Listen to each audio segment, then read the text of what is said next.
પ્રદેશ કોંગ્રેસ સમિતિના કાર્યકારી અધ્યક્ષ, એક જાગૃત દલિત નેતા જે હંમેશા લોક પ્રશ્નો માટે લડતા હોય છે એવા જિગ્નેશભાઈ મેવાણીની ગઈકાલે કચ્છમાં એક પ્રેસ કોન્ફરન્સ હતી.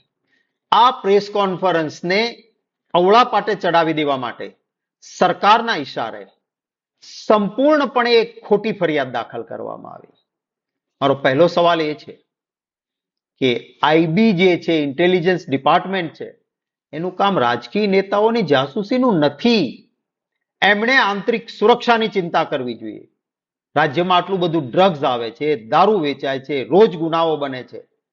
એના બદલે રાજકીય નેતાઓની જાસૂસી માટે આ ભાજપની સરકાર અમારી પ્રેસ કોન્ફરન્સમાં, કાર્યકારી અધ્યક્ષની પ્રેસ કોન્ફરન્સમાં શું કામ હતું આઈબીનું?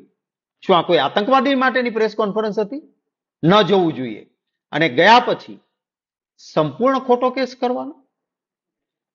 સંપૂર્ણ વિડીયો અને હકીકત જોઈએ તો કોઈ ગુનો બન્યો જ નથી, બની શકે એવી ઘટના જ નથી.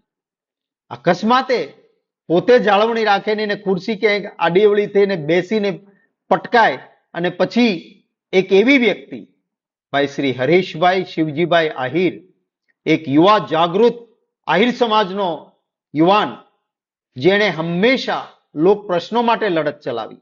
આ એ જ એચ.એસ. આહિર છે જેણે કચ્છના મીઠાના અગરો ખૂબ ગેરકાયદેસર રીતે મોટા પાયે અપાયા છે. અને એમાં હર્ષ સંઘવી રાજ્યના ગૃહમંત્રીનું ઇન્વોલ્વમેન્ટ છે, આવી વાત કરી હતી. એટલે શું તમારે કેસ કરી દેવાનો છે એના સામે? મારી સીધી વાત રાજ્યના રાજ્ય ગૃહમંત્રી હર્ષભાઈ સંઘવીને છે. તમે પોતે વિધાનસભામાં આંકડા આપ્યા છે કે રોજે 6 બળાત્કાર આપણા ગુજરાતમાં થાય છે. શરમ થવી જોઈએ તમને. તમે કોઈ દિવસ ટ્વીટ કર્યું?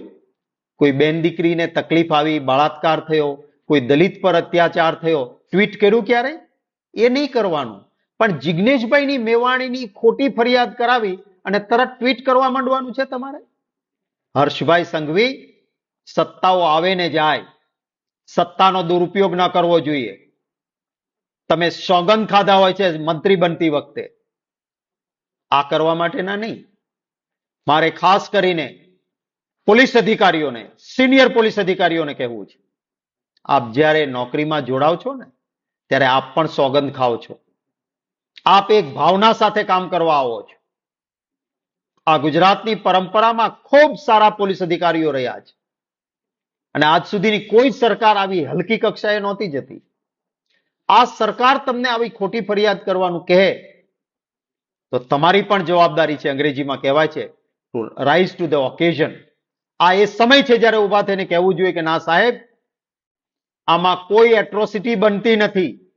કારણ કે જે ખુરશી પર બેસવા જતા પડી છે બેન, એ કઈ જ્ઞાતિની છે એ કોઈને ખબર નથી.